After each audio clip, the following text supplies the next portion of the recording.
ये जो अफोरिज्म है आज है 531। ईश्वर और उसके दूतों की आवाज न सुनना ही दुनिया में समझदारी का मापदंड है। ईश्वर और उसके दूतों की आवाज न सुनना, जितनी ही आप नहीं सुनते उतने ही आप समझदार हो, ये मापदंड है कि उनकी आवाज कैसे ज्यादा से ज्यादा बंद कर दी जाए। शिक्षा ये काम करती है, जो हमारी जो शिक्षा है, तो माँ ये कह रही है कि मैंने बच्चों को देखा, बचपन के अंदर उनके अंदर साइकिक जो संभावना थी, धीरे धीरे एटमॉस्फेयर कंड्यूसिव हो तो भी धीरे धीरे वो क्लाउड हो जाती है। मेंटलाइजेशन हुआ, उसके अंदर वो पीछे चली जाती है। और कई व्यक्तियों में, जिनमें यहां तो अपन ने सीधे सीधे देखा है संभावना, और दूसरी चीज में आप चले जाओ एकदम खत्म हो जाती है। वही व्यक्ति जिसके अंदर आप देख सकते थे ये चीज, तो शिक्षा बड़ी तरीके से, माँ ने कहा है हमारी शिक्षा क्या करती है, यदि किसी के अंदर भी ये चीज रह जाए तो फीलिंग ऑफ अनईजीनेस बच्चे में कल्टीवेट करने की चीज है। फीलिंग ऑफ अनईजीनेस वो तब होती है जब वो अपनी साइकिक के अंदर होता है, बच्चे में सहज रूप से होती है, पर वातावरण उसको धीरे धीरे धीरे धीरे उसको खत्म कर देता है, उस बात को, उस चीज को। ईश्वर और उसके दूतों की आवाज न सुनना ही दुनिया में समझदारी का मापदंड है। सेंस ऑफ सारी प्रैक्टिकलिटी है, ऐसे काम होगा, ऐसे नहीं होगा। ईश्वर और उसके दूत तो इन प्रैक्टिकलिटीज को मानते नहीं, तो ये समझदारी का मापदंड है। ये बिल्कुल थ्रू एंड थ्रू सही बात है ये। और इससे हम जिन्होंने ये जीवन यदि अपना भी लिया तो भी ये चीज कान में फुसफुसाती नहीं है, ऐसा नहीं है, इसको तो काउंटर ही करना पड़ता है। इसलिए श्री अरविंद एक जगह कह रहे हैं, don't let worldly prudence whisper too close to your ears. Worldly जो प्रूडेंस है, जिसको समझदारी कहते हैं, वो कानों में ज्यादा नजदीक मत फुसफुसाने दो। और हम तो इनफैक्ट चाह चाह के उसको समझते हैं, उसके सूत्र समझते हैं कि वर्ल्डली प्रूडेंस क्या है। तो ये कह रहे हैं इसको तो कितना खोल सकते हैं, ये तो ऐसा सत्य है जो बिल्कुल सही है ये। और हर जना ये कह रहा हम धार्मिक, हम चाहते हैं ये चीज है, पर अल्टीमेटली मतलब आप ये देखिए कि आश्रम में रह के भी लोग ये कह रहे हैं उसका तो वहां शिक्षा ली है बच्चे ने, फ्रांस में एडमिशन हो गया, मतलब उनके अभी भी मूल्य जो हैं जीवन के, बारीकी से यदि देखा जाए तो उनमें अभी भी बहुत भाग ऐसे हैं, वो वाली बात, जबकि स्वयं वो जीवन जी रहे हैं, वो भावना है उनमें, सारी चीजें हैं, और फिर भी ऐसे कॉर्नर्स हैं जिनमें ये चीज प्रवेश नहीं करती। और ये तो आउटराइट ही है कि उनके दूतों की और ईश्वर की आवाज न सुनना, ये तो दुनिया में समझदारी का मापदंड है। हाँ जी, विवेक क्या बोलेंगे इसके विषय में?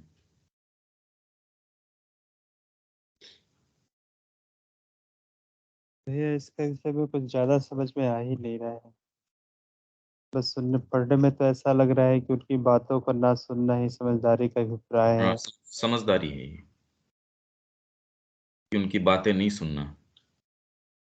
और माँ श्री वास्तव अरविंद में का हम पढ़ लेंगे तो भी समझदारी ये है कि भाई देखो काम तो ऐसे ही होएगा, नौकरी करोगे तो काम चलेगा, ऐसे कोई ये इतना थोड़ी करना चाहिए। ये तो आश्रम में फिर आप हम इतना पैसा दे रहे हो माँ को, तो भी ऐसे पागल नहीं हो जाना चाहिए। आप अपने लिए भी थोड़ा उन दिनों के लिए, जब बारिश होए, लकड़ी गीली हो, उन दिनों के लिए भी कुछ बचा के रखो।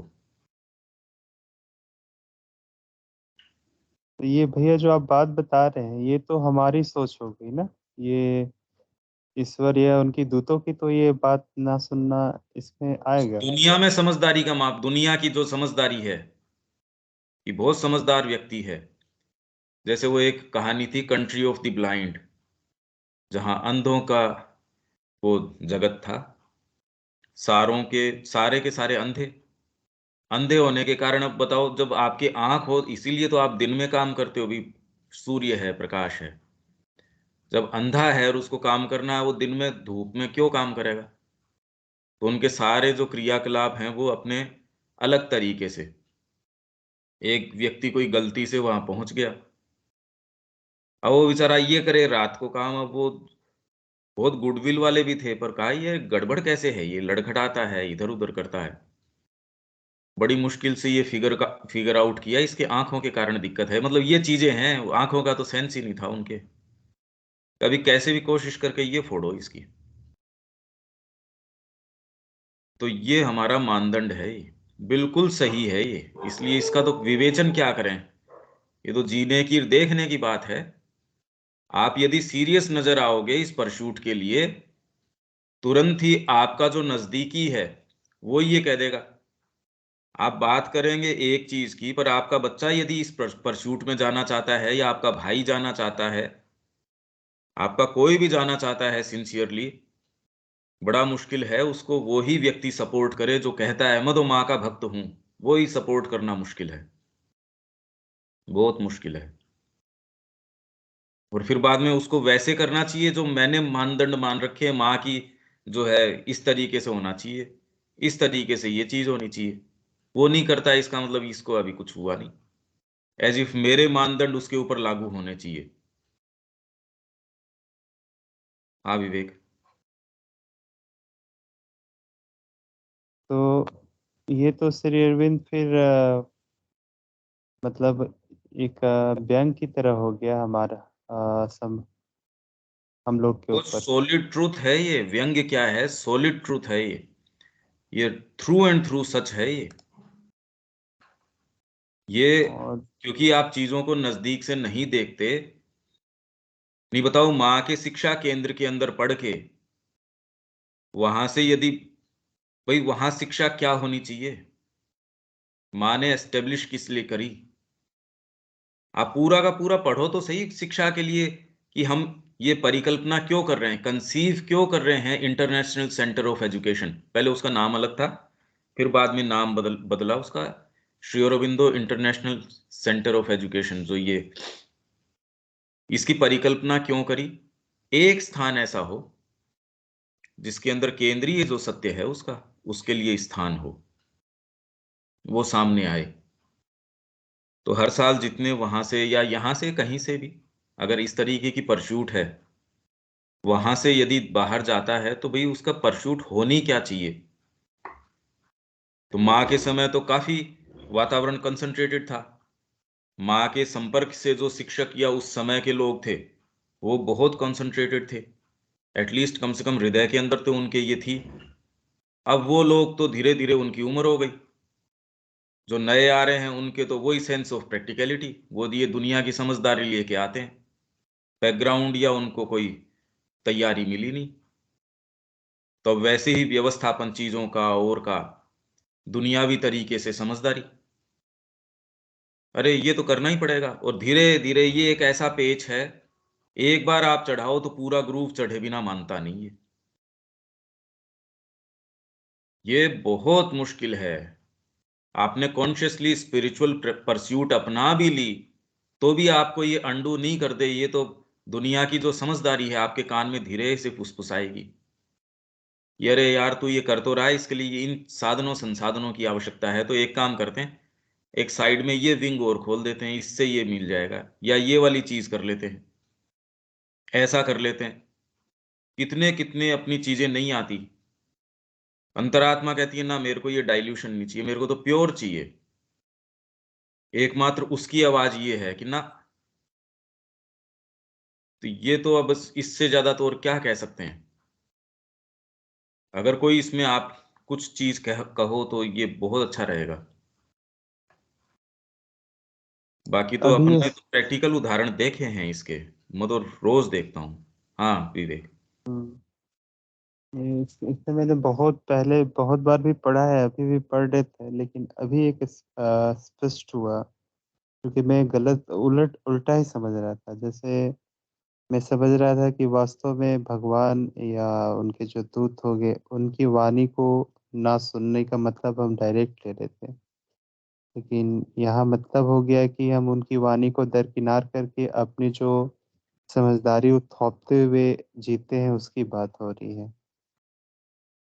हमारी समझदारी क्या है? भी माँ श्री अरविंद का लिटरेचर, सावित्री पढ़ रहे हैं, सारी चीज पढ़ रहे हैं, प्रैक्टिकल नहीं लगती हमको। प्रैक्टिकल तो बैंक में यदि बैलेंस है तो मैं कंफर्टेबल हूं, अगर कोई मेरे को आने की संभावना है तो कंफर्टेबल हूं। ये सारा लिटरेचर पढ़ रहे हैं, सारी बात यदि ये सत्य है और हम कहते हैं ये सत्य है, क्यों उछाल के जीवन नहीं दे पा रहे? और जिन्होंने ऑलरेडी एटलीस्ट कम से कम ऑफिशियली दे दिया या कह रहे हैं हमने दे दिया, तो भी नहीं कर पा रहे, और दूसरों की तो बात छोड़िए, ये चीज कितनी मुश्किल है। और जो सामान्य ढर्रा है वो तो जैसा है, वो तो समझदारी का मानदंड है ही। सारी व्यवस्था ऐसे है, कैसे भी उस सबसे पहले उस भाग को, उसको खत्म कर दो, ये व्यवस्था पहले खत्म कर ही देती है। कौन सी शिक्षा पद्धति, कौन सा ऐसा है जो आपके साइकिक केंद्र को, उसको केंद्र मान के रहे, ये आपके अंदर भगवत्ता है, ये वाली चीज है। तो जितना तरीके से उसको मार डालते हैं, ये तो शुरू में ही मार डालते हैं। तो ये दुनिया हाँ, की समझदारी है। और फिर कीर्तिमान स्थापित करते हैं, अरे इसने देखो ये अचीवमेंट किया। यदि थोड़ा सा आप डीपली देखें, आप डिविनिटी कैरी करते हैं अपने अंदर, उसकी कीमत नहीं कर रहे, आपके पास वो चीज उपलब्ध है, उसकी कीमत नहीं कर पा रहे, और फिर अपने कीर्तिमानों को गिना रहे, हमने ये कर लिया, हमने ये वाली बात कर ली। तो इसलिए श्री अरविंद का वो है ना कोटेशन, कैसा दिवालियापन है। सारे नैतिक मूल्य हैं, सारी चीजें हैं, सत्य है, ये सारी चीजों का दिवालियापन, ये सारी चली गई। और भगवान ने इतना विशाल, ये इतना विराट क्रम विकास इसलिए किया कि ये कोट पैंट बना ले, टोपी बना ले, मशीन चला ले, थोड़ा सा ये काम कर ले। मतलब व्यंग कर रहे हैं वो, हम पढ़ के गए हैं ये कि कैसा हाँ, दिवालियापन है। ये अर्ली कल्चरल राइटिंग के आसपास हम पढ़ के गए हैं कि इसके लिए ये वाली बात एक जना नहीं बताता। हम सब में एस्पिरेशन है, पर ये वाली बात अगर कोई नजदीकी भी हो, आप अगर सीरियस भी हो जाएं इस चीज के लिए कि यार मैं वाइंड अप करके माँ के लिए अब मेरे को तो काम करना है, तो आसपास वाले जो कह रहे हैं कि भी हम इसी मार्ग में चल रहे हैं, वो भी आपको कहेंगे नहीं नहीं, इतना बावला होने की जरूरत नहीं है, थोड़ा पैसा बचा के रखो, थोड़ा ऐसा भी करो। अरे यार इतनी अच्छी नौकरी है, इसको छोड़ रहा है तू, इसको माँ के रूप में भी कर सकता है, इसको इसके रूप में भी कर सकता है।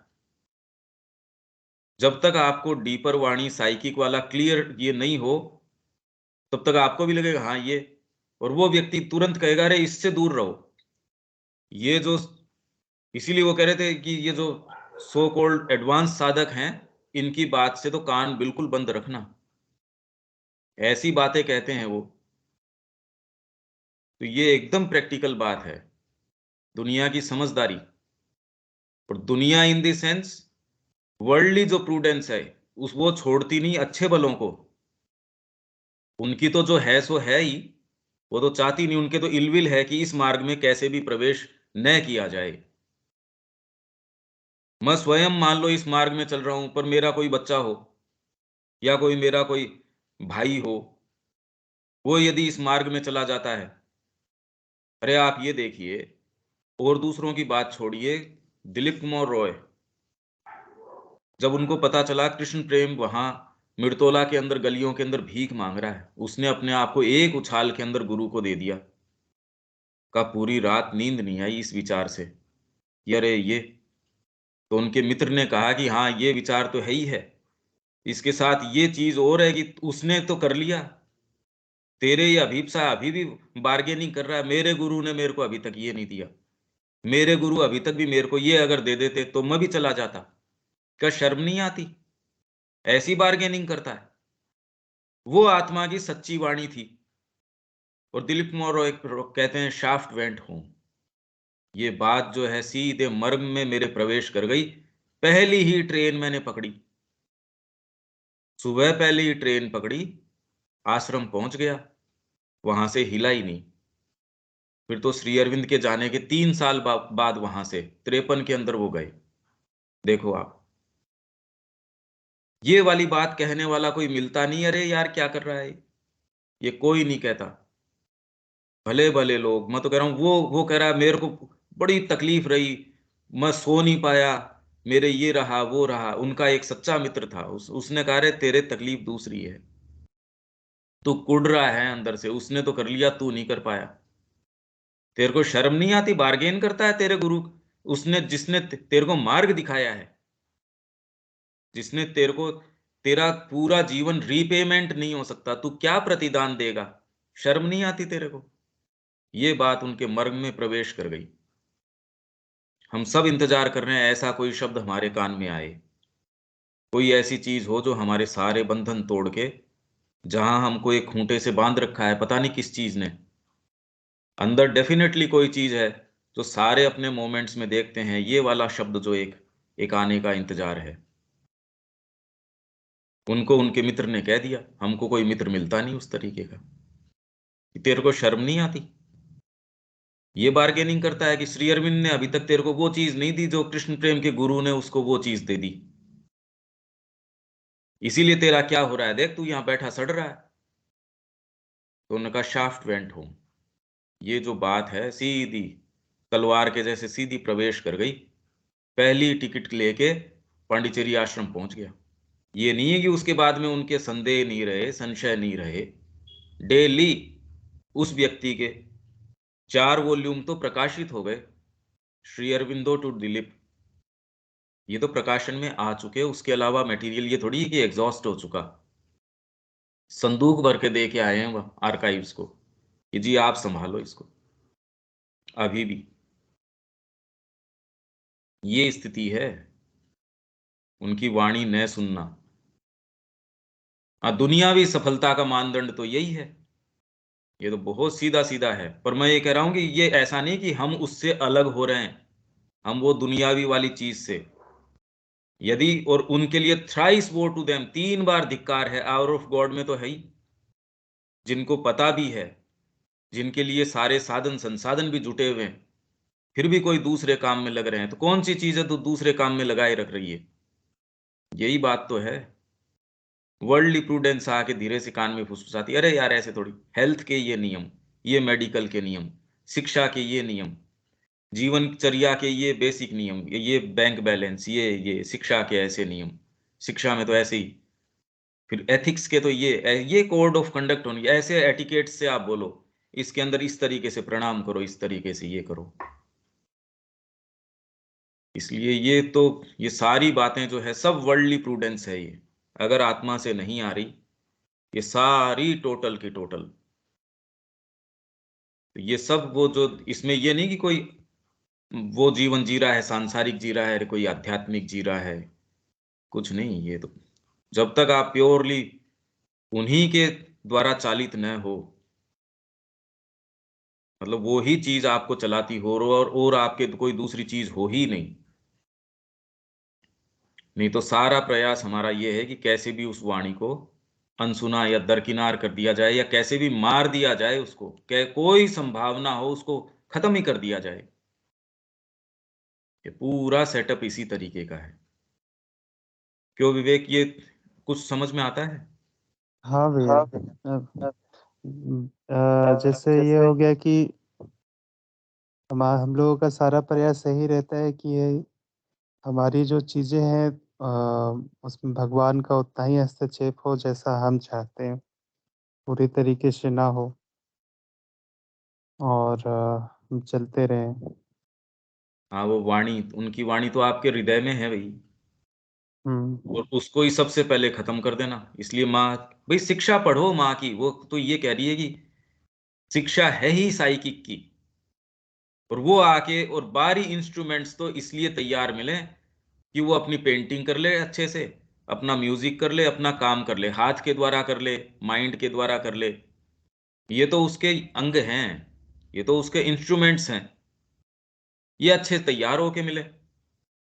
पर इंस्ट्रूमेंट को बड़े अच्छे से तैयार कर लो, उसको चाहिए क्या ये पता नहीं, कलाकार को कलाकार के इंस्ट्रूमेंट चाहिएंगे, मशीन चलाने वाले को मशीन वाले मिलेंगे। तो ये बाहरी उपकरण अपने आप में इनकी कोई महत्ता नहीं है, ये बहुत अच्छे से सटीक तरीके से भी काम करें तो कलाकार की ब्रश सटीक तरीके से चलनी चाहिए। उसको जबरदस्ती आप कह रहे बहुत अच्छी गाड़ी मैंने दे दी, यार उसकी काबिलियत तो देखो, तो अंतरात्मा की पुकार क्या है उसकी मैं पूछता नहीं। शरीर भी अच्छा हो, वो है ना उनका शरीरम स्वरूपम, जो उनका ये यथा वा कलत्रम। हाँ यथा वा कलत्रम। अगर ये सारी भी चीजें हो आप में, पूरा का पूरा है, ततः किम ततः किम ततः किम ततः किम। गुरु के जो पाद पद्म में यदि आपका मन मनश्चेन्न लग्नम ततः किम ततः किम, क्या है फिर ये लाभ, क्या है इनका? अगर आपका पहले तो ये शिक्षा शरीर के ऊपर, इनके ऊपर ध्यान ही नहीं दे रही, मानसिकता के ऊपर भी, और मानसिकता भी एक पुर्जा बनाने के हिसाब से कि भी इस चीज में मेरे को उत्तीर्ण होना है, इस चीज के तरीके से मेरे को ठीक होना है। क्योंकि माइंड की खुद की फैकल्टीज जो हैं, जो श्री अरविंद और माँ बता रहे हैं अपनी मैनिफेस्टो में, तो अपन ने वर्गीकरण करके सारा कर रखा है, क्योंकि वो तो स्प्रेड आउट है लिटरेचर में उनके अलग अलग। तो शिक्षा के दृष्टिकोण से अपन ने ये जो तैयार करी, माइंड की इतनी इतनी फैकल्टीज हैं, कल्पना से परे है।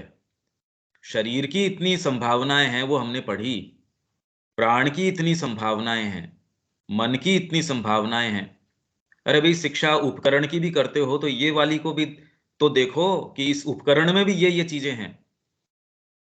और यदि आप उपकरण के ऊपर ही ध्यान केंद्रित करते हो और जो व्यक्ति उसको काम में लेने वाला है उसको नहीं देखते, तो ये तो कोई प्रैक्टिकल सेंस की बात हुई नहीं। काम में लेने वाली तो अंतरात्मा है और वो स्वयं सिद्ध है। इनफैक्ट यदि उसको आप पूरा फ्री हैंड देते हो, अपने नेसेसरी इंस्ट्रूमेंटेशन तैयार कर लेगी। यदि फ्लॉलेसली आपके अंतः प्रेरणा आती है, वो अपनी वाणी काव्य के रूप में या जिस भी तरीके से, सच्चा काव्य तब होगा। इसलिए श्री अरविंद आपकी भावी कविता में कह रहे हैं कि टेक्निक आपकी बहुत जबरदस्त है, तुकबंदी कर लोगे आप, खूब लिख लोगे, पर यदि प्रेरणा का स्रोत नहीं है, कुछ नहीं है। और डीपर प्रेरणा इस तरीके की अपनी वाणी स्वयं ली आती है, मंत्र बना देती है वो। व्यक्ति को बाहरी कोई शब्दों की आवश्यकता नहीं है, उसमें इतनी ताकत है। तो यदि एकमात्र इसके ऊपर कंसंट्रेट किया जाए, बाहरी हिस्सों को अपने आप अपने यथा स्थान, अरे भाई माँ घर के ऊपर होगी, किस बच्चे को कौन सी चीज की कब क्या कितनी जरूरत है, वो सबका कल्याण ऑटोमेटिकली कर देगी। और वो नहीं है तो देखो क्या होने वाला है वहां पे, वहां तो एक कंफ्यूजन, इनडिसिप्लिन हो जाएगा। इस पे इसीलिए मैंने कहा थोड़ा विचार करने की आवश्यकता है। हाँ जी विवेक। ठीक है भैया, ठीक है, रविकांत जी। समझ में आया।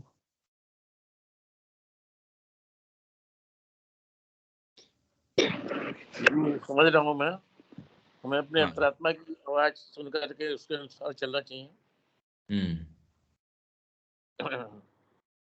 बाकी तो आपने सब क्लियर कर ही दिया है, और ये जीवन में अनुभव धीरे धीरे आता है इस चीज का। क्योंकि लोग एक्चुअली क्या है ना कि जो दुनिया है वो अपने आप को बहुत बड़ा ज्ञानी समझती है, उनको ज्ञान की जो मेन परिभाषा है वो तो पता नहीं है, पर वो अपने तजुर्बे से लोगों को गाइड करते रहते हैं और लोग चलते रहते हैं। तो ये तो हम देखते ही हैं। अब देख लीजिए ना, जो श्री अरविंद का हम साहित्य पढ़ रहे हैं, अगर हम किसी से कहें, किसी भी संस्था में जाएं, किसी व्यक्ति से मिले, किसी भी कहें, कह रहा यार तू बेवकूफ हो गया, ये आत्मा की और पूर्ण योग की बात कर रहा है, क्या हमें इससे लेना देना, वो सुनेगा ही नहीं आपकी बात, आप कितने उसका माथा मार रहे हैं। तो यही तो बात आ रही है समझ में कि लोगों की, लोग सुनते ही नहीं। अब इतने कितने लोग हैं जिन्होंने को समझा है और जाके बताएंगे, तो ये चीज। हाँ दीपक, कोई बात इसमें?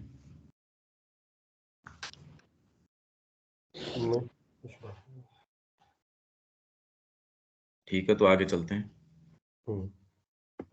इसके अंदर है, क्या तुम अपनी मृत्यु के क्षण में या अपनी यातना की घड़ियों में भी अपने कष्टदाता और हत्यारे के अंदर भगवान को देख सकते हो? क्या तुम उन्हें उसमें देख सकते हो जिसकी तुम हत्या कर रहे हो?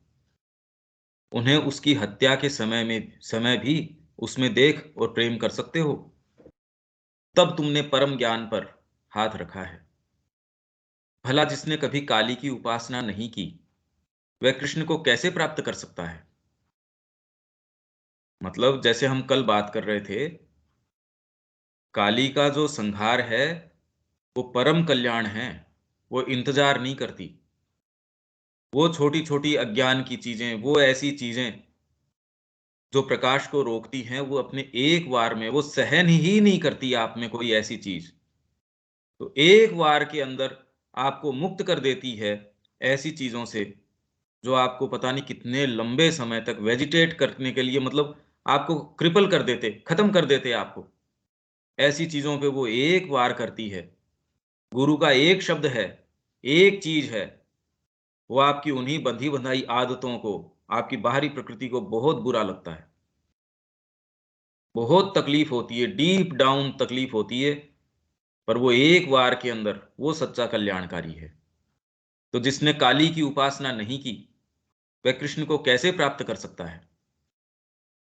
इसलिए इसका तो ये हो गया कि मृत्यु के क्षणों में, हालांकि अब इसका तो क्या एक्सपीरियंस है, और यदि मृत्यु के क्षण के अंदर वो आपका हत्यारा है, वो हत्या कर ही रहा है, आप कहने के लिए तो बाद में लिखने के लिए या अपने एक्सपीरियंस को बताने के लिए तो रहेंगे नहीं। तो एक साइकोलॉजिकली अनुभव करने की बात है ये, कि उसकी क्रिया किस तरीके की है।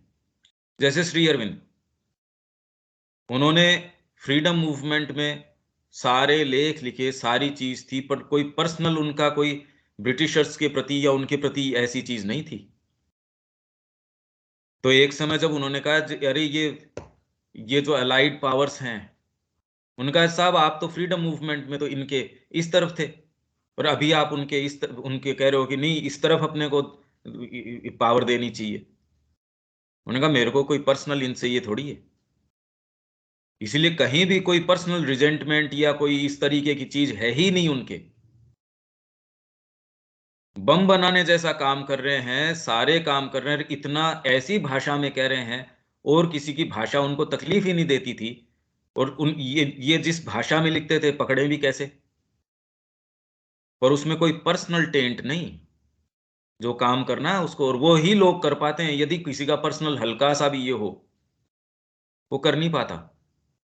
तो मृत्यु के क्षण में हो या किसी के अंदर भी हो, जिसमें आप यदि उस हाथ को देख पाते हैं, ये देखो सोच समझ के ये चीजें हैं नहीं, इसलिए इसको विशेष कोई एलिब्रेट करने से फायदा है नहीं। और काली की जिसने उपासना नहीं की, वो कृष्ण को कैसे प्राप्त कर सकता है? मतलब पावर एस्पेक्ट।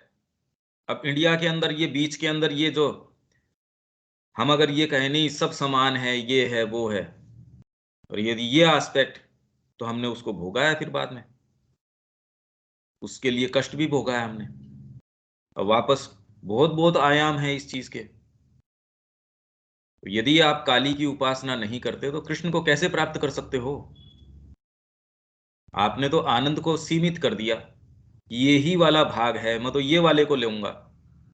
उसमें ज्यादा कल्याण वाली माँ अगर मेरे को नजर नहीं आ रही, वो चीज मेरे को नजर नहीं आती, तो मैं सच्चे आनंद तक नहीं पहुंच सकता। कृष्ण को कैसे प्राप्त कर सकता हूं? नहीं प्राप्त कर सकता।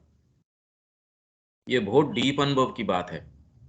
आध्यात्मिक जीवन में पदार्पण किया, गुरु आपकी ऐसी चीजें काट देता, आप अपने स्तर के ऊपर, हम पढ़ते हैं, हम सारे काम करते हैं, आप करते रहो करते रहो, वो आपको एक ही रट के अंदर वहीं गोल घुमाता रहेगा। और गुरु का वचन जो है वो आपको बिल्कुल अलग तरीके से लेके चलता है। तो ये जो बात कह रहे हैं ये पोइज है, एक बिल्कुल अलग तरीके का पोइज है। अच्छा, ये अब एक्स्ट्रा अफोरिज्म्स हैं, ये इसमें नहीं है, ये मदर के वॉल्यूम में नहीं है। ये इनकी कमेंट्री आप देखना चाहोगे, ये यहीं खत्म हो जाती है। ये मैं जानता हूं कि मैं जो कहता हूं उसका विपरीत भी सत्य है, परंतु वर्तमान में तो अभी मैं जो कहता हूं वह सत्यतर है। क्योंकि श्री अरविंद ने कहा कोई भी विचार चाहे कितना भी व्यापक, कितना भी कुछ भी कैसा न हो, कितना भी डीप, कितना भी वास्ट, कैसा भी हो, तो भी उसका अपने स्थान के ऊपर एक दूसरा सत्य है जो उसका खंडन कर देता है, उसका विपरीत है वो सत्य है। तो यहां ये कह रहे हैं 541 में, मैं जानता हूं कि मैं जो कहता हूं उसका विपरीत भी सत्य है। ये मैं जानता हूं ये बात, जबकि इससे पहले एक अफोरिज्म हम पढ़ के गए थे कि कैसा भी सत्य हो, कितना भी व्यापक हो, कितना भी विशाल हो, कैसा भी हो, पर उसके दूसरे स्थान पे उसका एक विपरीत भी चीज है जो कि सत्य है, जो उसका खंडन कर देता है। आपकी कितनी भी बड़ी बात हो, ब्रह्म ये है, भगवान ये है, सत्य है तो असत्य है। आपके एक चीज है, आपके इग्नोरेंस है तो ये है, तो ये सारे विपरीत, ये सारी चीजें जो हैं विपरीत भी सत्य है। परंतु वर्तमान में तो अभी भी मैं जो कह रहा हूं ये बात ज्यादा ट्रू है। अब ये क्या बात हुई, क्या मतलब हुआ इस बात का? इस बारे में क्या कहें दीपक?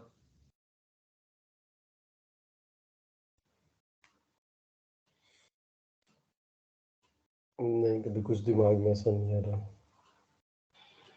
अरे भाई, किसी की कोई मोनोपोली तो है नहीं इसके ऊपर कि ये मैंने मेरा हाईएस्ट है।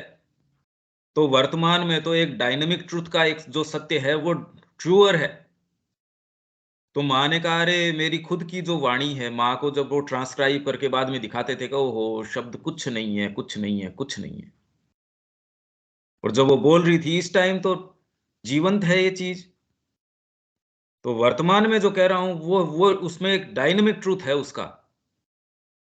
बाकी पहले मैंने कितना भी बड़ा सत्य कहा हो और बाद में हो सकता है उस सत्य का कोई खंडन भी कर देता हो, वर्तमान में क्या बात है? वर्तमान क्षण है, ये आप पूरा चेंज कर देगा किसी भी चीज को, आपके आगे आने वाले समय का निर्माण कर देगा ये। तो अभी जो मैं कह रहा हूं वो डायनेमिक ट्रूथ है, उसका एक सत्य है, और सारे सत्यों से ये यही वाला ये सत्य है। अरे भाई, इसी मोमेंट के ऊपर यदि आप जी रहे हो तो इसी मोमेंट के ऊपर अधिकार है मेरा। और बाकी पहले कितना भी बड़ा सत्य गया हो, श्री अरविंद के आगमन से पहले कितने कितने वेद हैं, ये हैं, वो कह गए हों, उससे क्या फर्क पड़ता है? श्री अरविंद जो वाणी कह के गए हैं वो उसका एक डायनेमिक ट्रूथ है, वो सत्यतर है। हाँ जी, इसमें विवेक। इसमें तो यही लग रहा है कि से जो वर्तमान में हम लोग कुछ कहते हैं वो वर्तमान के लिए सत्य होता है, लेकिन अगर वो समय बीते तो वो चीज़ एक और फिर उसका उतना मूल्य नहीं रह जाता या वो हाँ, सत्य नहीं डिपेंड होता करता है। है ये कितने जनों पे लागू होता है। ये नहीं कहते ये कि हर व्यक्ति के अच्छा। ऊपर ये लागू हो रहा है, ये नहीं कह रहे। हो सकता है श्री अरविंद अपने स्वयं के विषय में ही कह रहे हूं, मैं जानता हूं कि मैं जो कहता हूं उसका विपरीत भी सत्य है। ये कौन कह सकता है कि मैं जो कह रहा हूं वो सत्य है? ये बात कहे कौन? ये कौन कह सकता है? ये ऑथेंटिसिटी, ये वाली बात की प्रामाणिकता भी तो चाहिए कि मैं जो कह रहा हूं वो सत्य है, भले मैं ये जानता हूं कि अपने स्थान पे उसका विपरीत भी सत्य है। मैंने कोई एक क्लेम किया, एक प्रस्तावना करी, मतलब मैंने एक हाइपोथेसिस क्रिएट करी कि सुप्रीम रियलिटी ये है।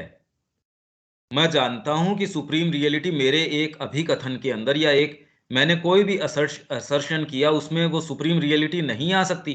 ये तो कोई भी जानता है, ये कोई बात थोड़ी है।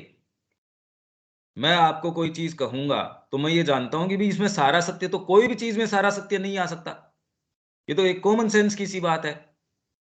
पर तेरे लिए तो भैया ये दवाई है, ये ले ले, तेरे लिए वर्तमान में ये है। परंतु वर्तमान में अभी जो मैं कहता हूं वो सत्यतर है। यही बात है, क्योंकि मेरे अंदर से ये बात आ रही है भाई। कोई चीज ऐसी है जो मेरे से ये क्रिया करवा रही है, मैं जानता हूं सारे मार्ग ठीक हैं, लेफ्ट भी ठीक है, उसका विपरीत भी ठीक है, पर वर्तमान में तो ये वाली जो गली ले रहा हूं ना, यही सही है। क्योंकि ये वर्तमान का और सबसे इंपॉर्टेंट ट्रूथ यही है, हमारे हाथ में तो यही है। पर ये आम के ऊपर लागू करने की गलती हम नहीं कर सकते कि मैं जानता हूं, मैं जो कहता हूं वो सत्य है और उसका विपरीत भी सत्य है। ये अफोरिज्म हम पहले करके गए हैं कि कोई भी कितना भी वास्ट ट्रूथ हो, वो अपना एक विपरीत सत्य पाता है अपने कहीं न कहीं स्थान पे या और। अरे भी सत असत, आपके ट्रूथ एंड फॉल्सहुड, ये सारे द्वंद्वात्मक चीजें तो हैं ही। भगवान के सुप्रीम रियलिटी के विषय में कह रहे हैं, वो निर्गुण है, सगुण है। तो एक पद्धति है उसको सगुण के रूप में स्थापित करती है, तो वो कह रहे हैं मैं जानता हूं कि इसका विपरीत भी सत्य है, और वर्तमान में तो मैं तेरे को जो कह रहा हूं, जैसे गुरु कहता है शिष्य को, क्यों है वो बात इतनी इंपॉर्टेंट? वो कोई अलग से थोड़ी कह देता है उसको, क्यों है वो सत्यतर? इनफैक्ट सत्यतर क्या सुप्रीम बात वही है जो उस समय वो शिष्य को कह रहा है। ये वाली बात शिष्य कहां से लेके आए? सारे ग्रंथ उपलब्ध हैं, सारे साहित्य उपलब्ध, सब उपलब्ध है। वो ही पोथी पढ़ के गुरु उसको समझा रहा होगा, पर शिष्य स्वयं कहां से लिया आएगा? क्योंकि वो जो उस समय वाली बात है, जो उसका जो जो सत्य है, जो मोमेंट का जो सत्य है, जो वास्तव में सत्य है, वो कहां से लिया आएगा? इसलिए कह रहे वर्तमान में जो अभी जो मैं कहता हूं वो सत्यतर है। तो पत्र के अंदर जिसको जो कह रहे थे, आज हम अगर श्री अरविंद के पत्रों को लें और इस व्यापक समझ के आधार पे न लें कि भी ये किसी व्यक्ति विशेष के लिए हैं, या हम पॉइंटर्स तो हमको मिल सकते हैं, पर अगर उसको पकड़ के आप प्रैक्टिकल लाइफ में यो चलना चाहो तो आप पाओगे कि भाई कोई जरूरी नहीं हो आपकी नेचर को वो सूट करे। श्री अरविंद की कितनी कितनी जो चीजें हैं, कितने कितने पत्र हैं, उनको यदि आमने सामने रखो तो बिल्कुल विपरीत महसूस होते हैं। और जबकि श्री अरविंद ने लिखे हैं, क्योंकि एक व्यक्ति के लिए ये सही है, एक के लिए ये सही है, एक के लिए उसका मिश्रित रूप सही है, जो भी है। तो अभी जो मैं कहता हूं वो सत्यतर है, वो ही सत्यतर है, क्योंकि ये वर्तमान का सत्य है। इसमें एक डायनामिक ट्रूथ है, इसमें मोमेंट का सत्य है। मैं तुम्हारी तरह विश्वास करता हूं मेरे दोस्तों कि भगवान यदि उसका अस्तित्व है, यदि भगवान है, तो एक राक्षस और एक नर पिशाच है। मैं मानता हूं, चलो मेरे दोस्तों, मैं तुम्हारी ये बात मान लेता हूं, मैं विश्वास कर लेता हूं कि इतना बदमाश है वो, और एक नर पिशाच है, मतलब वैम्पायर है ये। खून चूसने में जो रस आता है ना इसको, एक अच्छी चीज आपके साथ हो जाओ, बाद में और खराब खराब, थोड़ा समय तो सुखद, उसके बाद में तो इतना तकलीफदायक कि यार ये क्या हुआ। जैसी जैसी चीजें यहां चल रही है, मैंने बताया ना वो जो पादरी को उसने प्रश्न किया, और फिर मैंने पूरी क्लास में कि श्री अरविंद ने जो उसका व्यंग किया है, उसने ये प्रश्न किया उससे फादर से जाके कि father, world is in a mess, दुनिया जो है एक बड़ी अस्त व्यस्त कंडीशन के अंदर है, और इसके अंदर भाई अस्त व्यस्त कंडीशन में है ये, तू कहता है भगवान है, तो ये अस्त व्यस्त कंडीशन में है, तो क्या तो वो इसको कर नहीं सकता ठीक? आप देखो कितने कितने युद्ध चल रहे, कैसे कैसों का गला रेता जा रहा है, भाई कौन से मानदंड से आप उसको सही ठहरा सकते हो? जो चीजें हो रही हैं हम कैसे सही ठहराएं? न तो नैतिकता के आधार पे, किसी भी आधार के ऊपर हम ये कहने की स्थिति में नहीं है कि बहुत अच्छा चल रहा है। कितनी तकलीफ, कितनी फॉल्सहुड, भाई क्या जरूरत थी ऐसी चीजों की? और माँ कह रही है कि मैं एक ऐसे स्थान पे रही हूं, इंडियन ओशन में ही एक स्थान था, जो ये कोई कोई विजन या कोई ऐसे मेरे अनुभव नहीं, एक्सपीरियंस नहीं है, ये फिजिकल फैक्ट है। हाँ, उसके वेयर अबाउट्स में नहीं दे सकती, तुमको डेट्स नहीं दे सकती, पर एक ऐसा जहां कोई फॉल्सहुड नहीं। भी फॉल्सहुड होने की क्या जरूरत है? सब चीजें एकदम सामंजस्य में, यहां तो कोई चीज ऐसी नजर नहीं आती।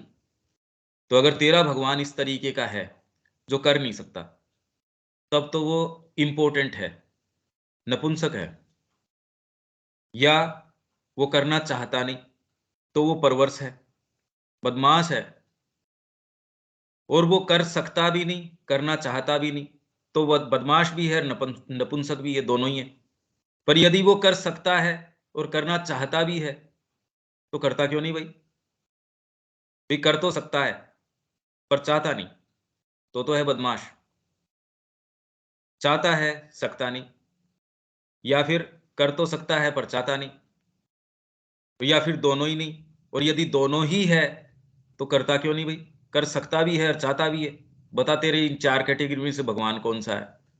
अब बेचारे पादरी ने तो नाराज हो गए, उसको बाहर निकाल दिया।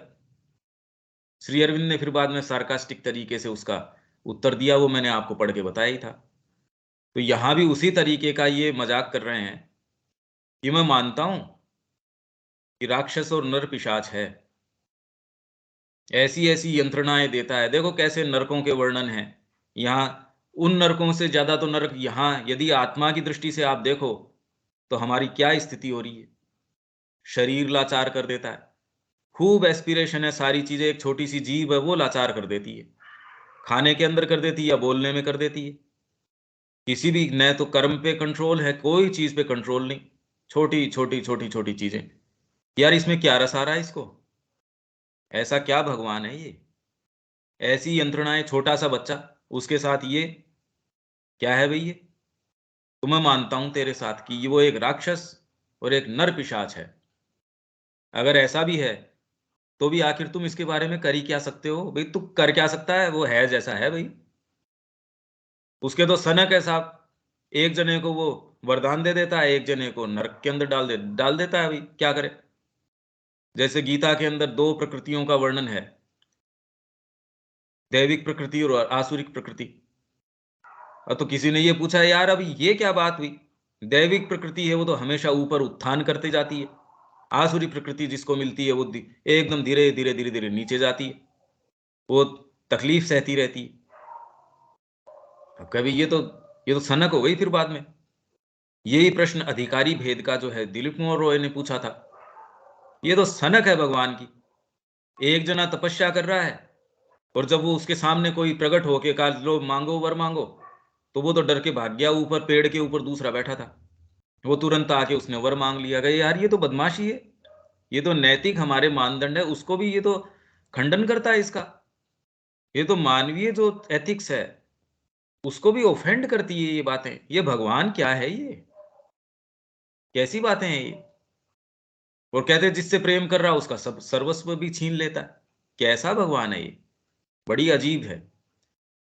तो मैं मानता हूं कि वो राक्षसी है, नर पिशाच है वो, और तुम कर क्या सकते हो उसका, जो है सो है। हालांकि विवेकानंद जी ने एक दूसरे मूड में कहा कि होगा तेरा भगवान, मैं ऐसे भगवान को स्वीकार नहीं करता, मैं तो लड़ूंगा उस ऐसे भगवान से, विवेकानंद जी ने ये कहा, वो एक दूसरे मूड में। तो इसीलिए तो विचार और सूत्र हैं ये, आप एक दृष्टिकोण से देख रहे हो, ये नहीं कि कोई अल्टीमेट चीज आ गई। व्यंग है या चीजों को देखने की एक ये नजरिया है। आप इधर से देखते हो तो आपको ये कोण नजर आता है, इधर से देखते हो तो ये भी चीज नजर आती है। एक एक एक ऐसी ये जो हमको सेइंग्स है, अफोरिस्टिक सेइंग्स हैं, ये सूत्रात्मक है। हाँ जी, कोई बात इसमें किसी के, नहीं तो फिर आगे ये चलते हैं विवेक। नहीं भैया। मजाक है ये भी। वो मान हाँ लिया कि तेरा भगवान इतना बदमाश है, इतना राक्षस है, क्योंकि दुनिया में जैसी चीजें चल रही है लोग यही कह रहे हैं, ये भगवान है क्या तेरा। इससे तो विज्ञान बेटर है। धर्म के नाम के ऊपर वहां उनको चुड़ैल बता बता के इतनों को तो कितने अरब को जला दिया, और धर्म के नाम के ऊपर अब जो जो चल रहा है, ये भगवान है क्या तुम्हारा।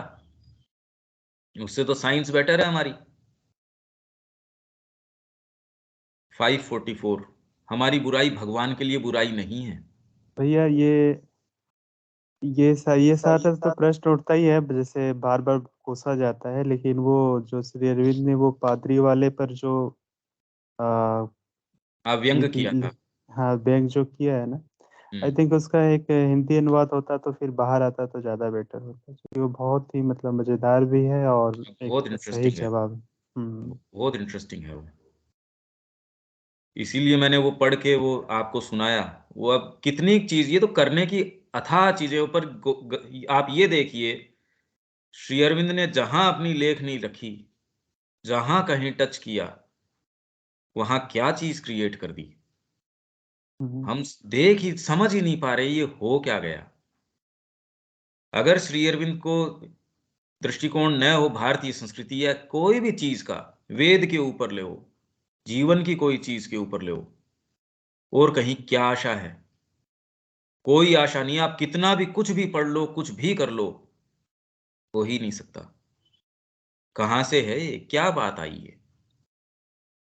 किसी भी चीज के विषय में प्रामाणिक बात है, अल्टीमेट है, और एक सेंटेंस भी ऐसा है जो सत्य के गर्भ तक जा टकराता है। एक सेंटेंस, कोई एक बात ऐसी नहीं जो हल्की उतरती हो, कुछ नहीं, एकदम सारी चीज ऐसी।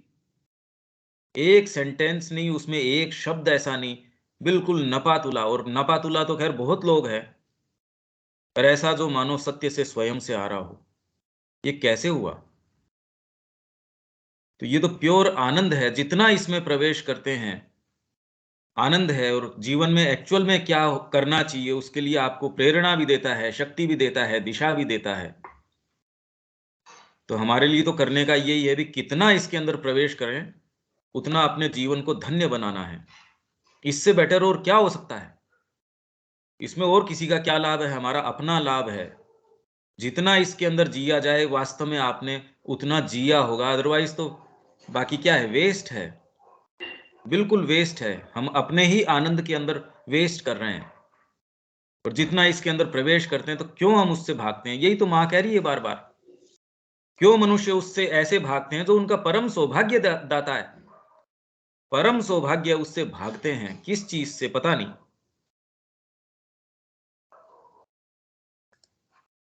फिर ये हमारी बुराई भगवान के लिए बुराई नहीं है, अपितु अज्ञानता और अपूर्णता है। हमारी भलाई बस एक कम अपूर्णता है। कितनी भी ऊंची भलाई, मतलब ये नहीं कि मैं प्यासों को पानी पिला रहा हूं, ये नहीं। आपने खूब बहुत भलाई, जिसको वास्तव में भलाई कह सकते हो, तो भी न तो हमारी बुराई उसके लिए बुराई है, अभी तो अज्ञानता और अपूर्णता है। और हमारी भलाई जो है वो भी उसके, मतलब हमारी वर्चू है या वाइस है या जो भी हमारी चीजें हैं, वो उसके लिए कोई विशेष कोई मायने रखती नहीं। जिनको हम इतना सीरियसली ये करते हैं, हमारी नैतिकता को, हमारे अच्छे बुरे के नियमों को, वो उसके लिए कोई विशेष मायने रखते नहीं। भाई यदि बंदरों की एक नैतिकता हो और वो अपने बैठे मनुष्यों के ऊपर लागू कर रहे हों, आपका व्यवहार उनके मानदंडों के ऊपर सही न उतरता हो, आपको कितना फर्क पड़ेगा उनकी बुराई से या अच्छाई से? हाँ, उनकी खूब अच्छाई है, उन्होंने खूब ऐसे कर रखा, तो आप कहोगे कि हाँ कम अपूर्णता है बस।